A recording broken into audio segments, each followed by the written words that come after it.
It was a Thursday evening when the sky decided to open up without warning. You know those moments when rain doesn't just fall, but seems to materialize from every direction at once? That's exactly what happened as I stood outside the office building, watching my colleagues dash toward waiting cars or huddle under the awning of the coffee shop across the street. The city looked different in the rain, softer somehow, the harsh edges of skyscrapers blurred by sheets of water, streetlights creating halos in the mist. I hadn't brought an umbrella, of course. The forecast had promised clear skies, and I had trusted it like a fool. My name is Alex, and I've never been particularly lucky in love. My friends joke that my dating history resembles a collection of short stories rather than a novel, brief encounters that burn brightly but fade just as quickly. I'd recently ended things with someone who, after 3 months, still introduced me as their friend at social gatherings. The breakup wasn't dramatic, just a mutual acknowledgement that whatever we had wasn't growing into anything more. Still, it left me with that familiar hollow feeling, wondering if meaningful connection was something that happened to other people, not to me. As I stood there, contemplating whether to make a run for it or wait out the downpour, I noticed the line forming at the cab stand. In a city where everyone seems perpetually in motion, rain creates a special kind of chaos. Suddenly, everyone wants a taxi at once. I joined the queue, resigned to getting soaked while waiting my turn.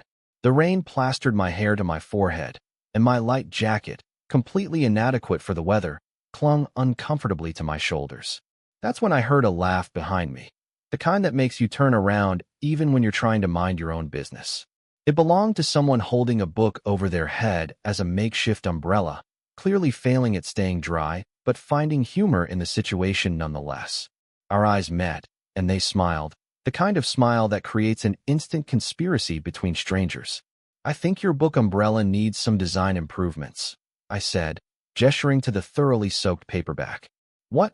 You don't think drowned literature is going to be the next big fashion trend?" They replied, lowering the ruined book.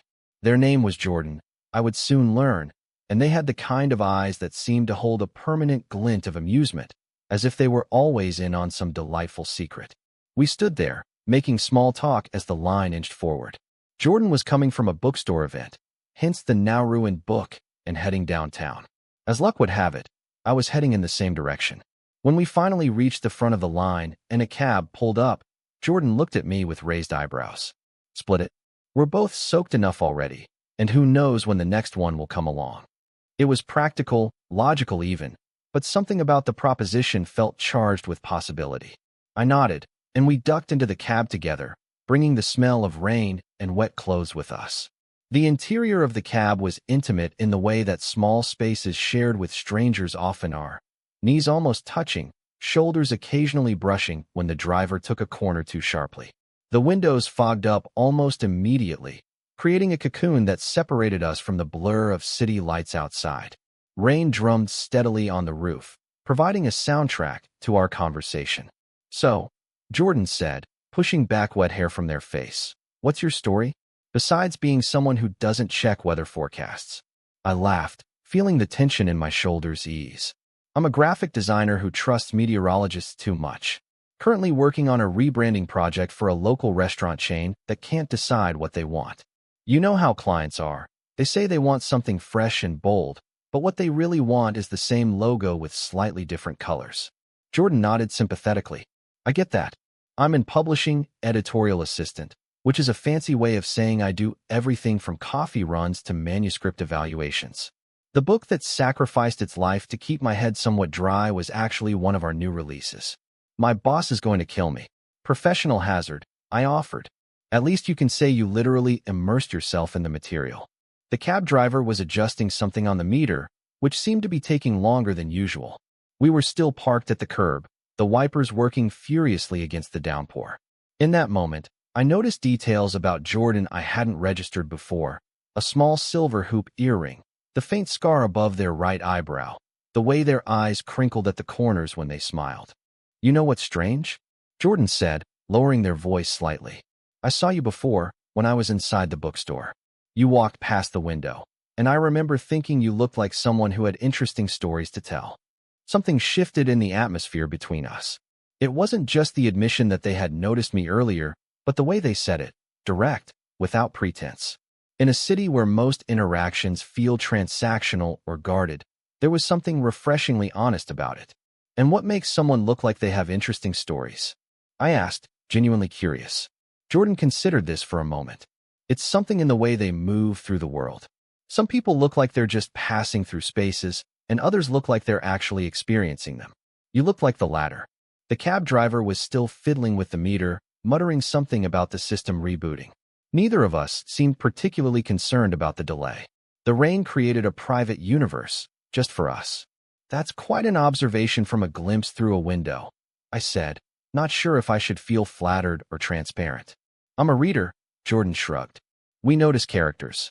There was something disarming about being seen as a character in someone else's observation, not in a reductive way, but as someone worthy of attention, of curiosity. Our conversation flowed easily after that, jumping from books we loved to places we'd traveled, to the strange jobs we'd held before finding our current paths. Jordan had once worked as a tour guide at a supposedly haunted mansion and had a repertoire of ghost stories that walked the line between spooky and absurd.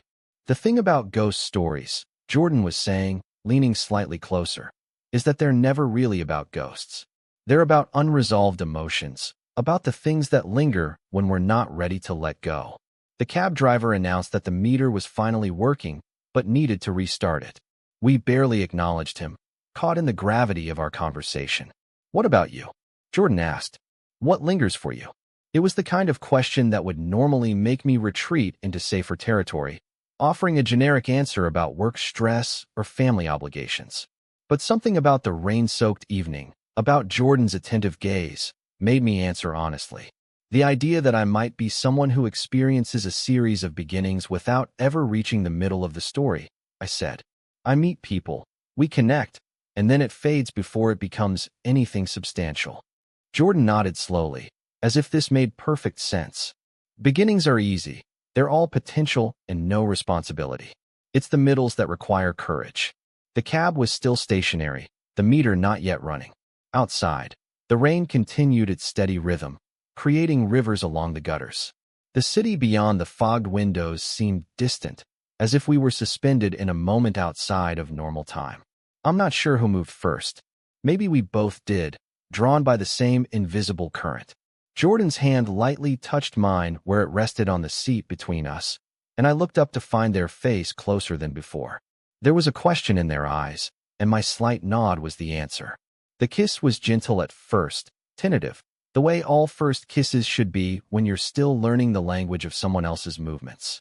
Their lips were soft, tasting faintly of coffee and rain. It deepened naturally, like a conversation finding its rhythm, my hand moving to their shoulder, their fingers threading through my still damp hair. When we pulled apart, the meter had just started running, numbers beginning their steady climb. We both noticed it at the same time and laughed, a shared moment of recognition. Something had begun before the official start, outside the measured time. I don't usually kiss strangers in taxis, Jordan said, a slight flush coloring their cheeks. I don't think we're strangers anymore, I replied, surprised by my own boldness. Not really. The cab finally pulled away from the curb, joining the flow of traffic. The kiss had changed something, shifted the energy between us from curious interest to something more charged, more deliberate. There was a delicious awkwardness now, the good kind that comes from stepping over a threshold together, unsure of what lies on the other side, but excited to discover it. So, Jordan said, after a moment of comfortable silence, tell me something you've never told a taxi companion before. I laughed. That's a very specific request. How many taxi companions have I had? Enough to have secrets from them, apparently, Jordan teased, settling more comfortably into the seat, their shoulder now deliberately touching mine. And so the journey continued, our conversation deepening as the cab navigated through rain-slick streets. I told Jordan about my dream of someday creating a graphic novel based on my grandmother's stories of growing up in a small coastal town. They shared their ambition to establish a publishing imprint focused on voices that the industry traditionally overlooked. We discovered a shared love for old movie theaters, Sunday morning farmers markets, and the particular joy of finding a perfect song that no one else seems to know about. It's strange, isn't it? Jordan mused as we hit traffic near downtown. How we move through the same spaces as so many people every day, but only connect with a tiny fraction of them. What are the odds that we'd end up in the same cab on this particular rainy evening? Pretty good, actually, given that we were standing next to each other in the same taxi line, I pointed out pragmatically. Jordan laughed. You know what I mean. The broader cosmic coincidence of it all. I didn't know what they meant.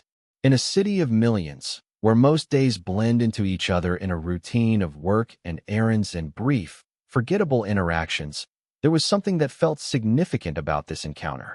Not just the kiss, though that was certainly memorable, but the ease with which we'd fallen into conversation, the natural rhythm we'd found together. As the cab approached Jordan's destination first, an apartment building with a distinctive red door, I felt a familiar anxiety rising. This was usually where my stories ended, a pleasant encounter, perhaps a promise to stay in touch, and then nothing substantial materializing from it. The middle that required courage, as Jordan had put it. The cab pulled to a stop, and Jordan hesitated, hand on the door handle. Rain was still falling, though less intensely now. I've enjoyed this, they said, and I could hear the same question in their voice that I was feeling. Is this just a lovely moment? Or could it be the beginning of something more? Me too, I replied, and then, gathering that courage we'd talked about, added, enough that I'd like to see you again. Preferably somewhere drier, though I'm not opposed to more taxis if that's your thing. Jordan's smile was worth the moment of vulnerability. I'd like that too. They pulled out their phone, and we exchanged numbers, that modern ritual that bridges the gap between chance encounter and deliberate connection. Before getting out, Jordan leaned over and kissed me again, more briefly this time, but with a certainty that hadn't been there before. For the record, they said, I don't think you're someone who only experiences beginnings. I think you just haven't found a story worth continuing yet. With that, they were gone, dashing through the light rain to the building entrance. I watched until they disappeared inside, feeling something unfamiliar settle in my chest. Not the usual wistfulness that came with these fleeting connections, but something more solid, more hopeful. The cab driver, who had been tactfully silent during our exchange, caught my eye in the rearview mirror. Where to now? He asked, and there was something knowing in his expression, as if he'd witnessed countless stories unfold in his back seat. As I gave him my address, I realized that this evening had shifted something fundamental in how I viewed my own narrative. Perhaps Jordan was right. Perhaps it wasn't that I was incapable of middles, but that I hadn't yet found a story compelling enough to pursue beyond its opening chapter. The rest of the ride was quieter, the absence of Jordan's presence noticeable in the now spacious back seat.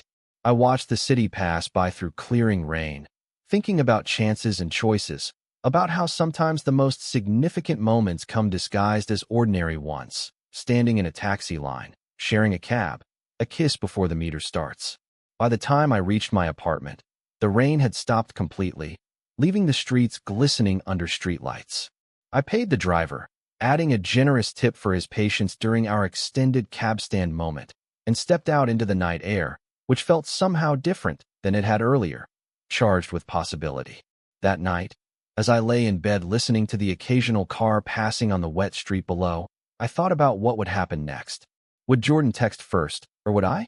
Would we meet for coffee, or dinner, or perhaps return to the bookstore where they had first noticed me through the window? Would this become one of those stories we'd tell years later? We split a cab in the rain and kissed before the meter even started running. Or would it join my collection of beautiful but brief encounters? The uncertainty was there, of course. It always is at the beginning of something new. But for the first time in a long while, the uncertainty felt exciting rather than daunting.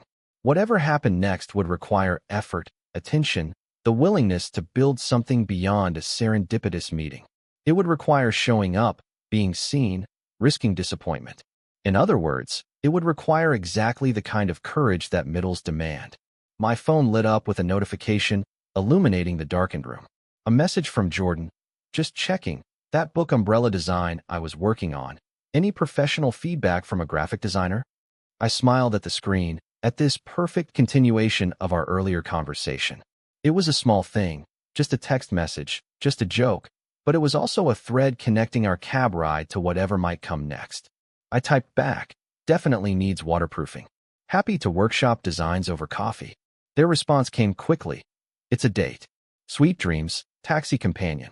And as I set my phone down, I thought about how love stories are often portrayed as grand, dramatic affairs, chance meetings across crowded rooms, dramatic declarations in the rain, life-altering realizations in picturesque settings. But perhaps the most meaningful connections begin much more simply.